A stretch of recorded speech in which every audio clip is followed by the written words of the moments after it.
Hipacondríaca apresenta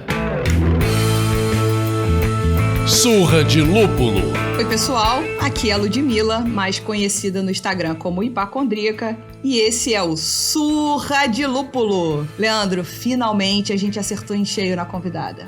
Hoje a convidada, que além de super qualificada, traz o bar no nome. Para citar apenas algumas das qualificações dela: sommelier de cerveja, mestre em estilos, bartender, formada em tecnologia cervejeira e tem diversas outras especializações no ramo de marketing e cerveja. Quem será, pessoal? Érica Barbosa, bem-vinda, querida. Muito obrigada por você estar aqui com a gente. Obrigada, Ludmilla. Agradeço pelo convite. E eu sou o Leandro e a gente vai começar logo esse papo. E eu queria saber, Érica, o que você tá bebendo por aí? Eu tô degustando uma cerveja chamada Infinitas, que é uma colaborativa com Na Real Brew House, o Brew Pub aqui no Rio de Janeiro. Ela é uma Black Wheat Wine com adição de cabreúva, cumaru e cacau. Essa foi uma cerveja que nós produzimos num grupo de 8 mulheres para o dia 8 de março, Dia Internacional da Mulher. E nós queríamos fazer uma cerveja que fosse inspirada nas primeiras cervejas que eram produzidas exclusivamente por mulheres. Então a gente queria que ela fosse escura, tivesse uma certa acidez, picância, um toque de especiarias e que fosse um pouco rústica, assim, meio turva. Por isso a gente chegou numa base de uma wheat wine, só que a gente queria fazer ela escura. Por isso a gente utilizou um pouquinho de malte e chocolate no mash out, para dar coloração mais escura sem trazer aqueles aromas de chocolate, né, de café, de torrefação. E fizemos as adições. E uma coisa interessante sobre ela é que a gente tinha pouco tempo para produzir essa cerveja, a gente tinha aproximadamente um mês, só que a gente queria utilizar a madeira, cabreúva, e aí para a gente conseguir fazer a infusão com a madeira rapidamente, eu adaptei uma técnica da mixologia, que é a utilização de nitrogênio. Na mixologia, quando a gente quer fazer uma infusão alcoólica, que, por exemplo, se a gente quiser saborizar um rum, né, eu quiser fazer um rum com infusão de coco, eu colocaria o rum em contato com chips de coco, deixaria mais ou menos por uma semana e eu teria então meu rum saborizado. Mas eu posso fazer isso num sifão com uma cápsula de nitrogênio e eu consigo fazer isso em questão de minutos, assim, 20, 30 minutos eu tenho a infusão pronta, porque esse nitrogênio vai gerar uma pressão que vai agitar as moléculas e vai acelerar o processo. Yes, science! E aí, baseado nesse conceito, a gente testou lá no barril e deu super certo, assim, do dia pro outro a gente conseguiu ter a infusão de cabreúva na cerveja. Que isso, foi olha bacana. Ela roubando no jogo da vida. Usou hack. Mas é bacana contar esse case, assim, como que a mixologia me ajudou a contribuir com a elaboração dessa receita. Nossa, você consegue falar mixologia, eu não consigo, já tô admirado e com muita vontade de beber essa cerveja. Onde é que eu compro isso? No Na Real, que tá lançando o delivery agora em breve, então vai estar disponível pelo Growler ou Crowler. Para quem não sabe, o Crowler é aquela lata que você invasa na hora. Não tem invase em lata nem em garrafa, então é só aqui no Rio de Janeiro mesmo. Eu tô bebendo um One Love da Overhop, que a gente conversou com Barufa, né, no nosso segundo programa. Exatamente. E é uma Imperial IPA com o amargor presente. Se você curte um amargor que tá lá, que não se nega, vai nela que vale a pena. E você, Lud? Seria uma surra de lúpulo? Indica aí umas porradas de lúpulo. Bom, eu também, como gosto de apanhar e não fujo de uma boa briga, tô tomando How Many Roads, da cervejaria Octopus, que é uma New England Triple IPA, tá? Então eu fui meio que de all-in em vocês e levei a mão, desculpa.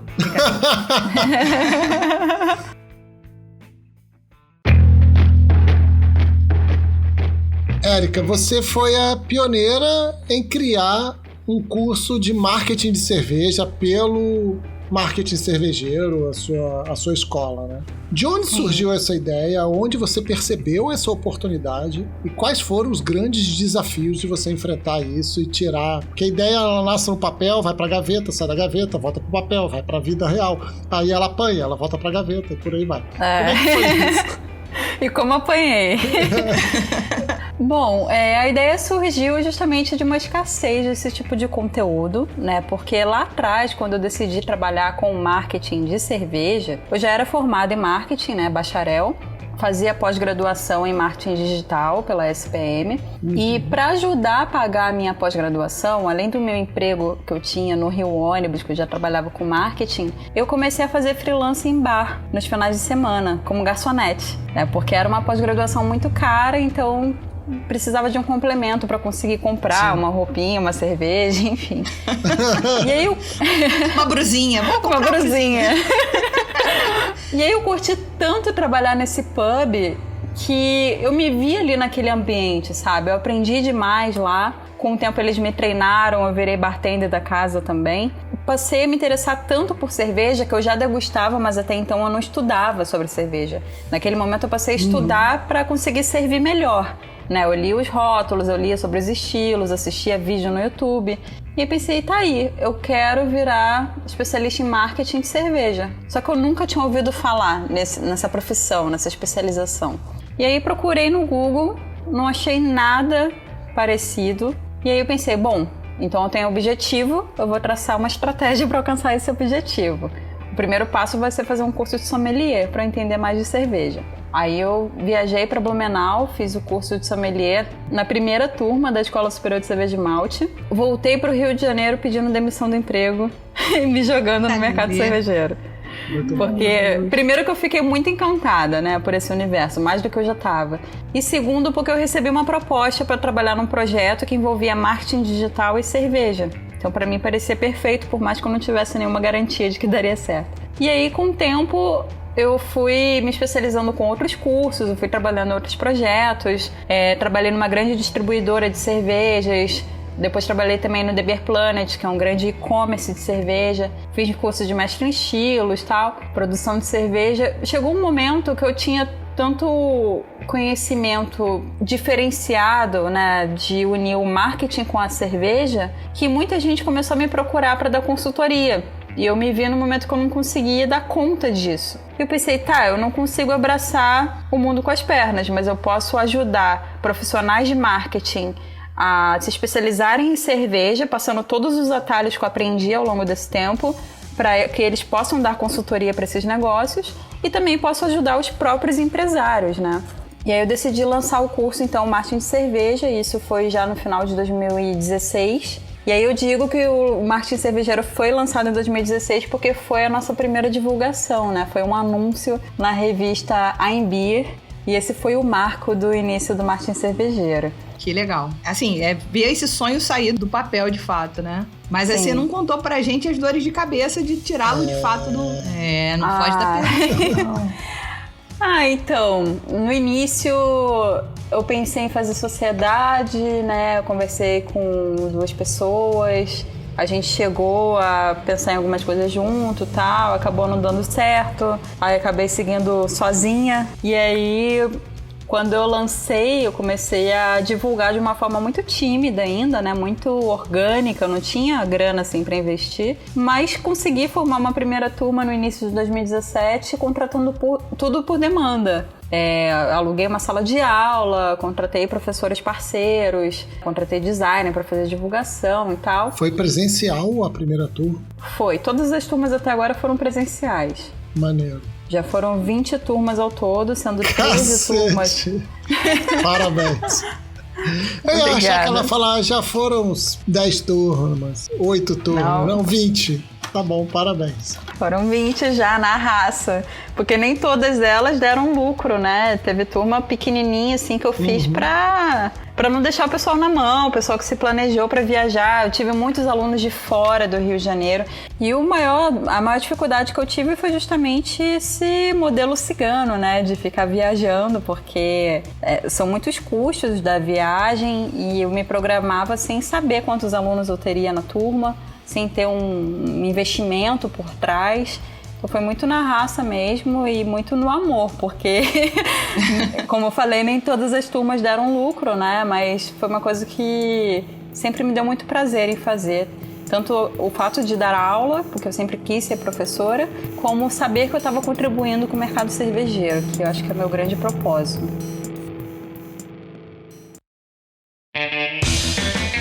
Dá um descontinho para os nossos ouvintes e, se puder, dá umas dicas, assim, para criar um plano de marketing cervejeiro de sucesso, assim.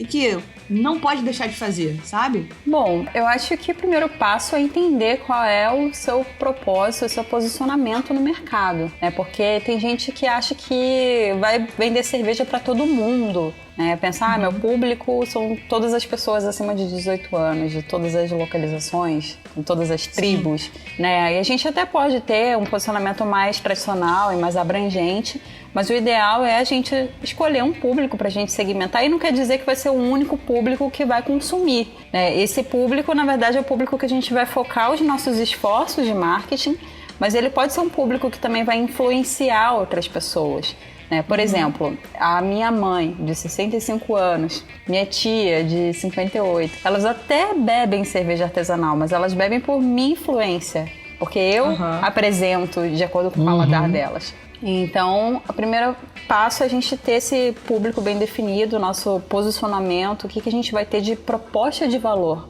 o que eu vou fazer de diferente. A partir disso, definir qual vai ser o portfólio, né? Quais vão ser os estilos de cerveja, se vai ter alguma adição nessas cervejas, qual vai ser a embalagem, se eu vou optar mais por chopp ou mais por garrafa ou lata, se vai ser lata pequena, latão, como que deve ser o rótulo, como que vai ser a precificação, se vai ser um preço mais popular, né, mais acessível, um preço mais premium para posicionar essa cerveja como uma cervejaria mais hypada, digamos assim. Como que vai ser minha distribuição, tanto no âmbito de localização, né, se eu vou começar só na minha cidade, depois ter um plano de expansão. Também em relação aos tipos de pontos de venda, né, se vai focar mais em bares que são cervejeiros, ou se vai vender também em restaurantes, hamburguerias, se vai ter venda online, que agora, mais do que nunca, é super importante. E esses são os famosos 4 P's de marketing, né? Só que hoje a gente fala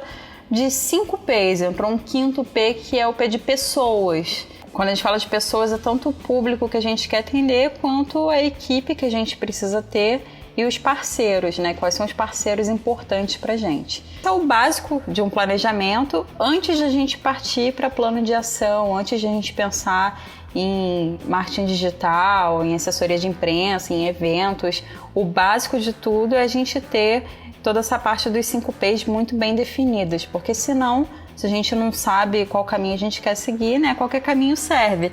E aí acaba que você fica, às vezes, se espelhando em outras cervejarias que não tem nada a ver com seu posicionamento.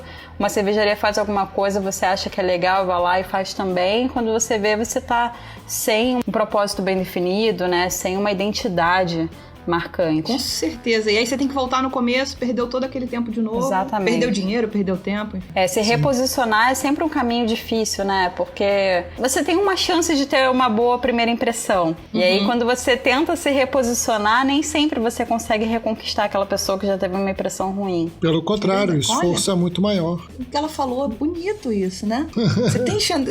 porque é a história da primeira impressão mesmo, de uma maneira geral na vida, né? Você só tem chance de impressionar de primeira uma vez, a primeira. Sim. Depois, o esforço ele é muito maior. Nossa, fez muito sentido agora. E tem uma máxima que é manter um cliente satisfeito é muito mais fácil do que conquistar um novo, e reverter um cliente insatisfeito é muito mais difícil do que trazer um novo e manter um satisfeito. Então, assim, você tem ali um cliente que tá feliz com a marca, gostou da primeira impressão, ele vai recorrer àquilo, né? Ele vai recorrer à cervejaria em questão, porque já entende com um selo de qualidade. Hoje eu tô bebendo Overhop, eu gosto das cervejas da Overhop, então se a Overhop lançar um produto novo, eu vou arriscar. Se o produto novo der merda, não for tão bom, pode nem macular completamente a imagem que eu tenho com a empresa de acordo com o histórico que eu tiver com ela. Mas pode ser fatal, pode ser letal a ponto de falar, não quero mais brincar com Overhop, vacilaram. Com certeza. Erraram rude. Verdade. E aí causa esse problema.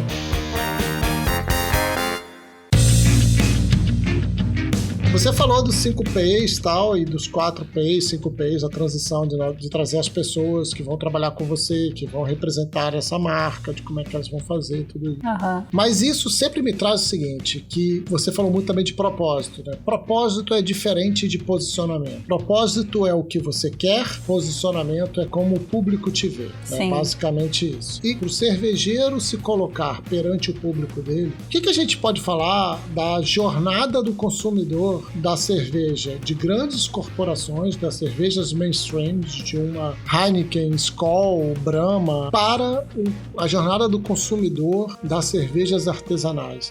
O que tem de grande diferença nisso? Bom, tem várias diferenças, né? Desde o tipo de mídia que impacta esse público até a questão sensorial. Quando a gente está falando de cerveja mainstream, são cervejas com um paladar muito simples, né? Muito fácil de agradar a todo mundo. Então, são cervejas com baixo amargor, né? Leves, refrescantes e tal. E que não tem muita diferença entre uma e outra. Quem bebe só cerveja mainstream acaba percebendo essa diferença entre uma marca e outra. Mas se fizer uma degustação às cegas, acho difícil acertar qual é qual. E acaba tendo um apelo muito grande da marca em si. Né, a marca que tiver um branding mais forte, digamos assim. Sim. Então você vê aí cervejarias mainstream fazendo um grande investimento em comunicação em televisão, fazendo patrocínio em eventos, né, eventos esportivos, eventos de música, e acaba criando ali aquela história do top of mind. Né? Ou seja, você se tornar o primeiro na mente do consumidor, acaba criando uma fidelização, né? Quem bebe determinada marca às vezes defende aquela marca, tem algumas outras que podem ser substituídas e tem aquelas que não tomam de jeito nenhum. Sim. Enquanto no universo da cerveja artesanal, o público é um público aberto a experiências. Né? Então são pessoas que estão buscando muito mais o paladar do que marca, onde a marca, o rótulo, o branding é super importante também, mas é muito mais o sensorial do que a marca em si. E a forma que a gente tem também de trabalhar essas marcas é diferente. A gente não investe em mídia de massa, porque mídia de massa, além de ser muito cara pra gente, é uma mídia que vai atingir muitas pessoas que não estão interessadas no nosso produto, né? Então, a nossa segmentação é uma segmentação de nicho. Ou seja, a gente usa muito marketing digital, né? As mídias segmentadas, né? Revista especializada em cerveja, como a Revista da Cerveja, que é a principal mídia impressa, né? de cerveja. A gente pode anunciar em podcasts. Isso daqui. Opa! Acho fundamental. Fundamental. Então, assim, é algo muito mais direcionado, né, para o público cervejeiro mesmo. Então, falando dessa jornada de compra, né, o consumidor de cerveja mainstream, normalmente ele é muito sensível a preço dentre aquelas marcas que ele já conhece e já gosta. Então, vai até o supermercado e vê lá quais são as marcas que mais gosta e muitas vezes compra a que tiver mais barata. Enquanto o consumidor de cerveja artesanal tem vários outros fatores que podem afetar, né? Pode ser impactado por um lançamento, né? Às vezes a pessoa já conhece a cervejaria, já gosta dela, vai até o bar, vê que tem um lançamento. Ou entra numa loja online, né, como a gente tem comprado agora, vê que tem um lançamento daquela cervejaria. A gente já fica instigado a comprar. Por mais que de repente a gente prefira uma outra cervejaria, a gente não tem tanto essa fidelidade de marca. A gente vai muito pelo que tem de novo. Ah, alguém lançou uma cerveja com uma varietal nova de lúpulo, ou com uma fruta que é exótica. A gente vai querer experimentar, viver essa experiência, né? Não dependendo tanto assim de qual cervejaria que fez esse lançamento. Então, realmente, entra aí a importância da gente ter sempre novidades no mercado, né? Aqui no Brasil, a gente é reconhecido como o segundo maior país em inovação do ramo cervejeiro. A gente só perde para os Estados Unidos. Olha. Pois é, porque os países europeus, eles são muito tradicionais até hoje. Eles consomem muito os estilos que já são tradicionais e não se importam tanto de repetir o mesmo rótulo. Aqui no Brasil, muitas pessoas que consomem cerveja artesanal não voltam a tomar o mesmo rótulo tantas vezes, né? Sempre querem comprar um rótulo que ainda não conhecem, acumular check-in no Untappd, quer mostrar no Instagram, Ou até pela experiência mesmo, independente de publicar, né, o que tá bebendo, a gente busca sempre coisas diferentes. Eu não sei o que ela quis dizer com mostrar no Instagram.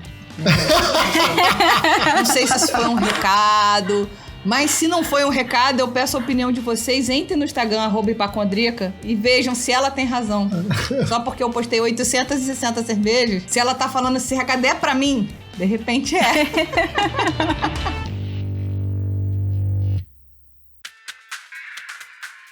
Assim, você estava falando ali da jornada, eu achei muito interessante que você falou do trabalho de comunicação que é feito pelas grandes corporações, de trabalhar, por exemplo, grandes eventos. Isso faz essa parte olhando para a jornada do consumidor ali, tanto de conhecimento e reconhecimento, serem os grandes focos de atenção da maioria dos bebedores deles. E quando você trouxe das cervejas artesanais, que na verdade tem a ver com a exploração, tem a ver com outra coisa, a gente move essa etapa, né? Talvez a gente delegue um pouco o conhecimento para o próprio consumidor. Ele vai conhecer, ele vai buscar. A gente não usa a mídia de massa, a gente não joga na cara dele que ele tem que conhecer beba Skol. A gente deixa ele ir pra gôndola, e na gôndola ele trabalhar reconhecimento, e aí daí pra frente começa a trabalhar todo um processo em busca de uma possível fidelização, que deve ser um puta desafio pro mercado de cerveja artesanal, né? Eu costumo dizer que não existe assim muita fidelização no mercado de cerveja artesanal. Depende muito do modelo de negócio, né? Se a gente está falando de bar, muitas vezes a gente tem aquele bar preferido, né? Se a gente tem um bar próximo de casa, por exemplo, que é muito bom, a gente acaba voltando nele com mais frequência do que um bar que é mais distante, enfim. Mas falando de cervejaria, a gente, como eu já falei, tem muita tendência de buscar o que é novidade ou buscar alguma característica que a gente tá a fim de beber naquele momento, independente um pouco da marca, né? A gente tem algumas marcas que são preferidas e não uma única marca preferida. A não ser que você seja dono de cervejaria, que você tenha algum carinho muito grande por alguma marca específica, mas geralmente é um mix ali, né, de marcas que a gente gosta. Então, uma das formas de a gente manter os clientes consumindo sempre a nossa marca é justamente ter sempre lançamentos. Só que é claro, se a gente ficar fazendo lançamento direto e colocando isso em linha, daqui a pouco você está com 40 rótulos em linha. Então como administrar 40 rótulos? Exatamente. Há um motivo para a Antártica ter 2 rótulos. Né? Então eu acho legal ter poucos rótulos de linha, que são rótulos que têm um giro maior, né? Que eu chamo de vaca leiteira, são aqueles rótulos que pagam a conta da cervejaria. E ter sempre algum rótulo sazonal. Né, fazer um lançamento de tempos em tempos, a cada 2 meses, aí vai de cada modelo de negócio. No caso do bar, né, do tap room, é bacana estar sempre girando também os taps, porque isso vai fazer com que a pessoa que já teve aquela experiência e gostou, volte porque já teve uma boa primeira impressão, mas está vendo agora uma novidade.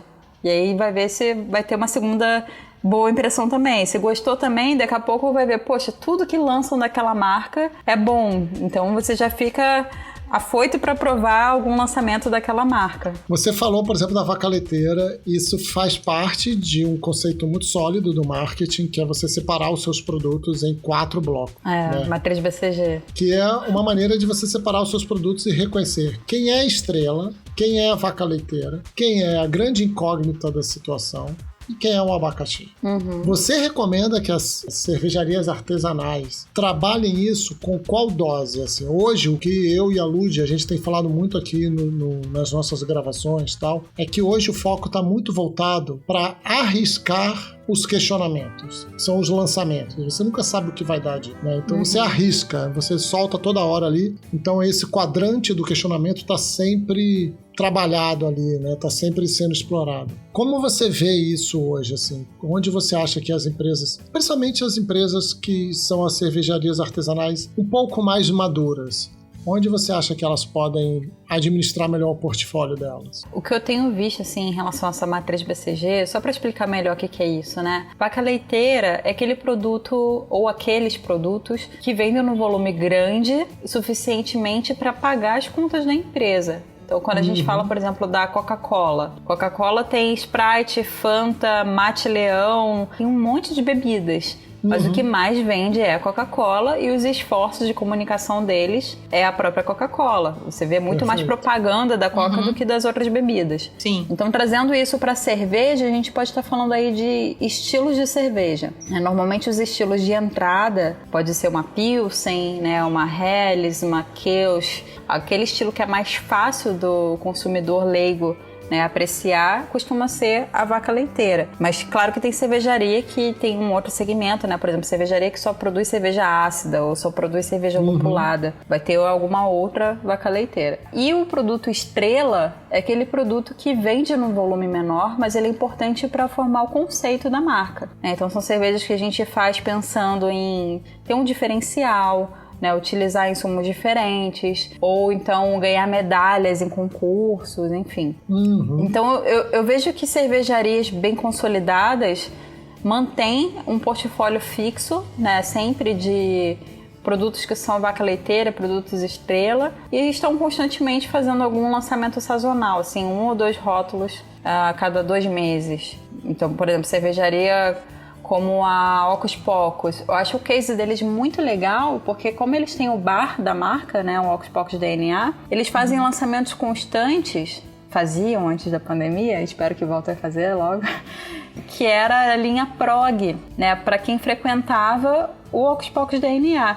Ou seja, basicamente toda semana tinha alguma cerveja nova que eles produziam numa quantidade muito pequena, algum experimento com alguma varietal diferente de lúpulo, alguma proporção diferente na receita, alguma adição, enfim. E essas cervejas acabavam fidelizando o público do bar, porque as pessoas iam lá para provar a prog da semana. E também algumas progs que tiveram um sucesso, assim, foram muito bem faladas e tal, foram levadas para eventos, né, como o Mundial da Labière. Depois acabaram sendo lançados em rótulo mesmo. Então eu acho que você testar o que a gente chama de MVP, mínimo produto viável, da forma que eles fizeram, produzindo uma pequena quantidade, vendendo num evento ou vendendo num bar, vendo a aceitação do público para depois lançar numa maior quantidade em garrafa ou lata, eu acho que é um ótimo modelo aí para fazer lançamento. É porque aí você já fez uma provinha, né? Você já sabe o que funciona ou não. Se não funcionar, você nem precisa voltar com ela. Arquivou essa ideia e foi embora. Aproveitando essa sequência e para falar um pouquinho mais, onde você acha que as cervejarias podem investir mais, né? Tipo, trade, digital, mídia espontânea.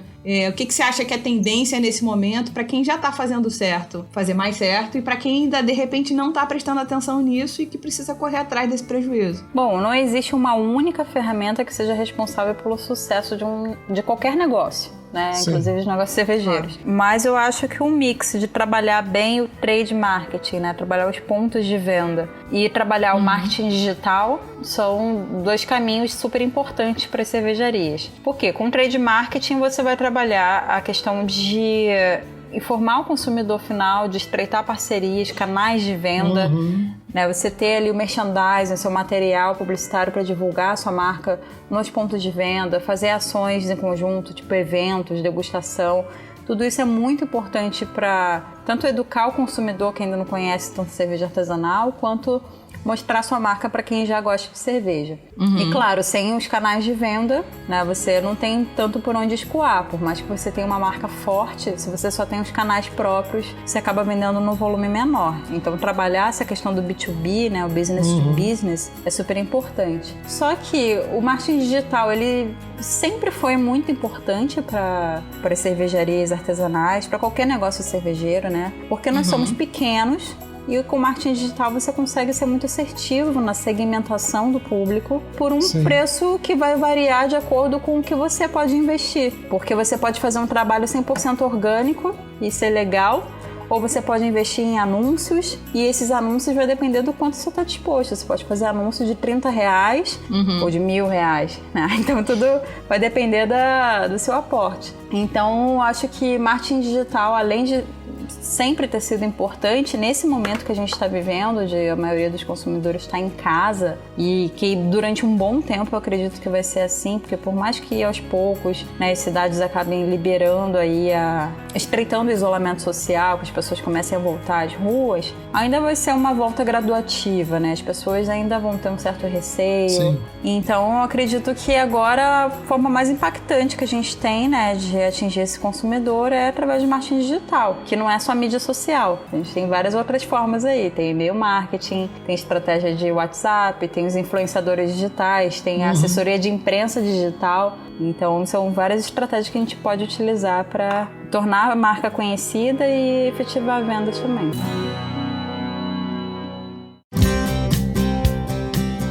Já que você falou de jornada, 5Ps... BCG, MVP...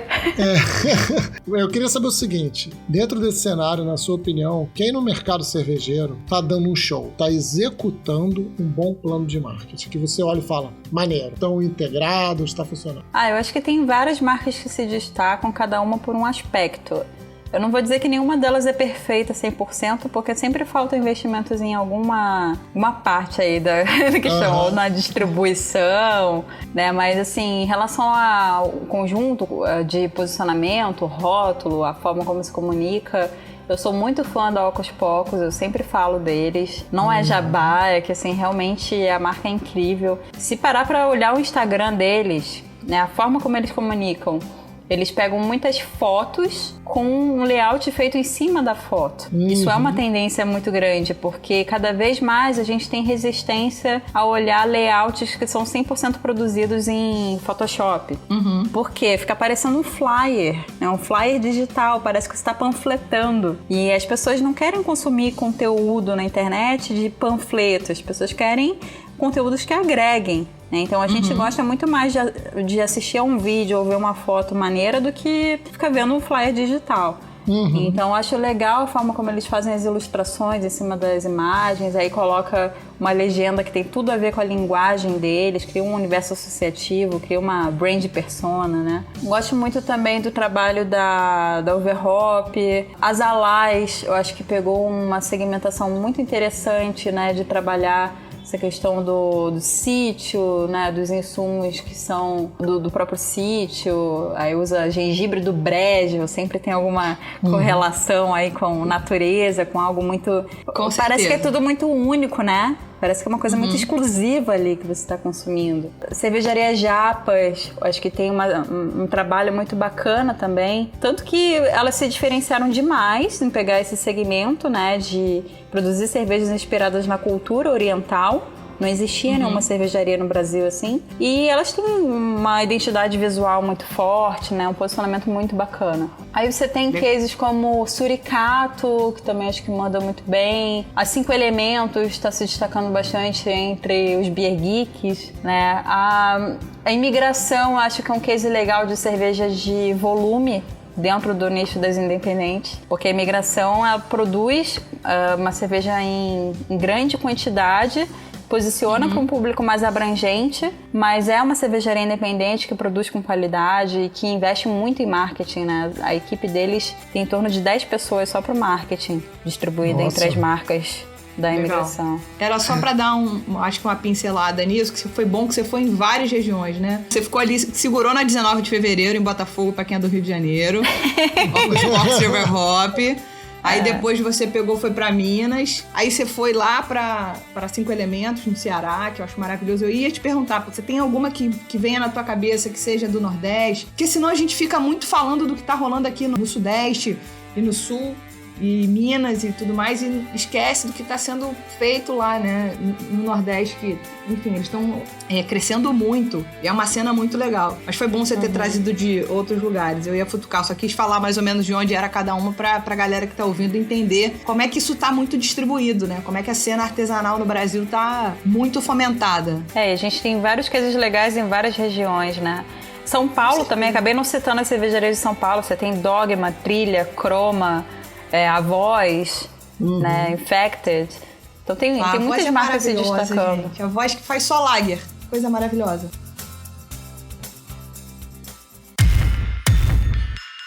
Perguntinha, ataque-me pedras. Uma cerveja ruim se salva se tiver um bom marketing? Ou uma cerveja boa consegue sobreviver sem um bom marketing? Comente. Olha, disserte. Disserte, Lady justifique no mínimo em 3 linhas. Cara, é bem complicado isso, viu? Assim, eu acho que tem público pra tudo, começando por aí. Eu já vi casos, sim, de cervejarias que tem cervejas que não são lá essas coisas e que são bem sucedidas porque tem um marketing muito bacana. Então, apesar de não ser o ideal, eu nunca recomendo isso, tá? Eu sempre recomendo que, acima de tudo, você tenha um produto de qualidade. Eu acho que uma cerveja boa é default, assim, todas as cervejarias tem que ter. Então, investir em qualidade de receita, de processo. Agora, existem cervejarias que conseguem, sim, ser bem-sucedidas, apesar de não investir em qualidade. Então, eu digo que sim, é possível, apesar de eu não recomendar. Já em relação a cervejas boas serem bem-sucedidas sem um bom marketing, a gente tem muitos casos aí de cervejarias principalmente estrangeiras, né? Até porque na Europa não se investe tanto assim em marketing. Você vê muitas cervejas belgas aí que são super tradicionais e muito boas, que tem um rótulo assim meio defasado e que não se reposicionam, tal, porque já tem uma tradição. Mas falando do nosso cenário, né? Cenário brasileiro, onde a gente tem muita competitividade, né? A gente já passou de 1.200 cervejarias com fábricas, a gente tem estimativa de mais de 2.000 ciganas. Então são muitas marcas nacionais, fora as importadas. Eu acho que é difícil a gente se sustentar sem um bom marketing. É possível, mas você não vai ter um ótimo resultado de lucratividade. Por que eu falo lucratividade? Tem gente que foca muito em faturamento, né? Mas se você tem um alto faturamento, mas também tem altos custos, no fim das contas, às vezes você não é sustentável. Exatamente. Então, quando a gente fala de marketing, não é só comunicação, não. É comunicação uma parte, né? A ponta, do iceberg. Então, você tendo uma estratégia bem montada, né, eu acho que é muito mais fácil de você ser assertivo, tanto em relação à lucratividade, quanto de ter uma marca sólida e se sustentar ao longo do tempo também. Pelo que você está me falando, eu estou entendendo, e não adianta promover se você não tem um bom produto. Então, em ordem de prioridade, foca no produto pra cacete. Hoje em dia eu falo que logo depois do produto, foca nas pessoas que vão trabalhar neste produto e vão se relacionar com esse produto mais intimamente. Depois preço, depois praça e por fim promoção. Porque assim, o custo de desfazer isso é muito mais alto. Então, se eu fiz uma comunicação ruim, desfazer a comunicação é muito mais barato do que desfazer um produto ruim, né? O produto ruim, ele tem todas as consequências que vem depois, de distribuição, de promoção, tudo isso. Então é meio que linear, né? Eu, pelo menos, entendo dessa maneira. O que você acha? Eu concordo. E, na verdade, uma coisa está diretamente relacionada à outra, né? Esses 5 P's aí. Por exemplo, quando a gente fala de precificação, né? Se eu vou determinar que a minha cerveja é mais popular, isso vai influenciar no tipo de receita que eu vou produzir, né? O estilo, os insumos, as adições, porque eu vou ter que tentar chegar num custo mais baixo. Vai influenciar na minha embalagem. Agora já só tem um posicionamento onde o meu preço é premium. Vou cobrar 40, 50 reais numa lata no ponto de venda. Eu também já tenho que passar valor nessa embalagem. Eu já vou buscar uma embalagem um pouco mais sofisticada, investir mais no design também e tal. Investir mais na receita, buscar elementos, usar um maple, né? Coisas que saem caro na produção, mas vai justificar o preço dessa cerveja. Então não dá pra pensar numa coisa sem a outra, né? A gente tem que pensar em todas as estratégias em conjunto. Muito bom, ó. Aprendendo muito aqui, hein, Leandro? É um show.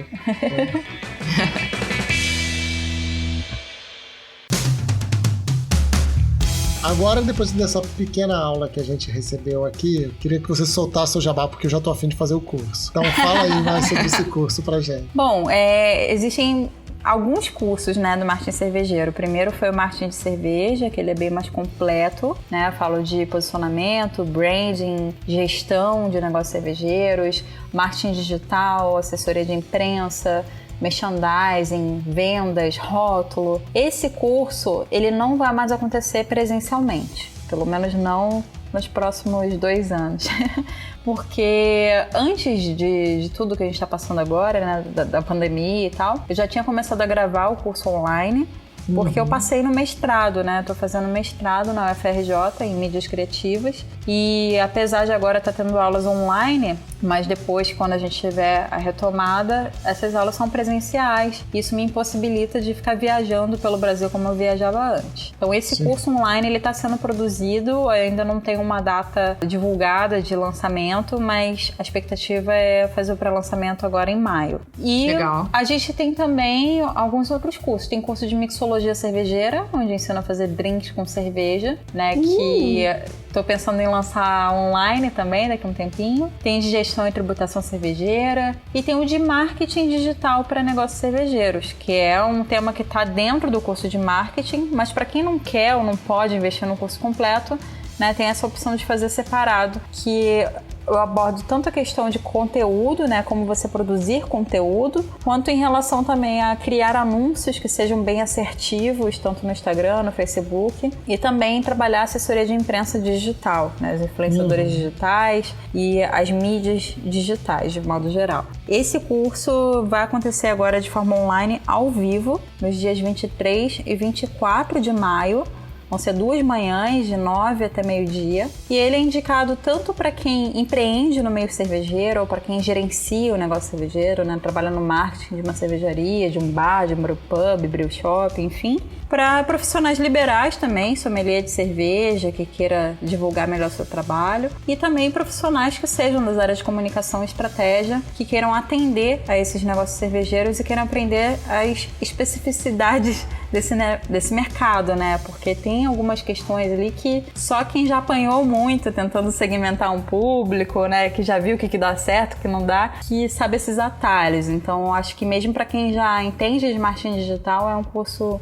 interessante. Legal. E as informações estão todas no site marketingcervejeiro.com.br. Então, peraí, esse curso é novinho, tá quase saindo, né? Que dia que é mesmo?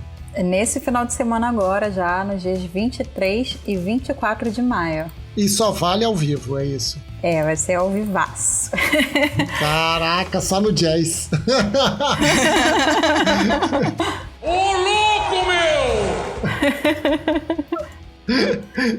Perfeito. Muito legal. A gente espera que todo mundo que tá ouvindo aí corra para fazer a inscrição no site. Repete o site pra gente, Érica, por favor. marketingcervejeiro.com.br.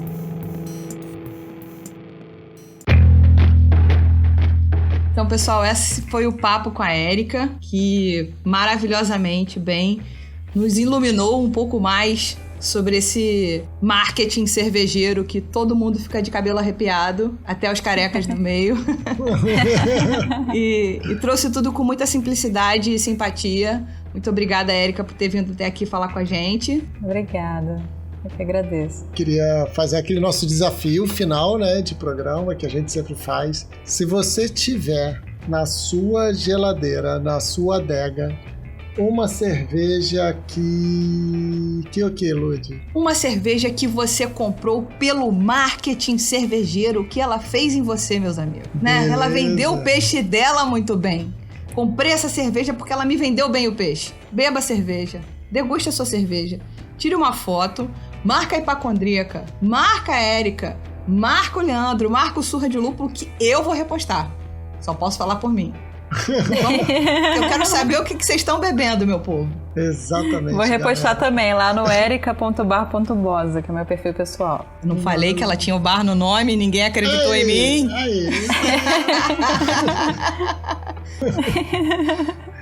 Valeu, galera. Valeu, gente. Super obrigada. A gente agradece os ouvintes que vieram até aqui. Muito obrigada e até a próxima, pessoal. Até a próxima. Valeu, Beijo. até.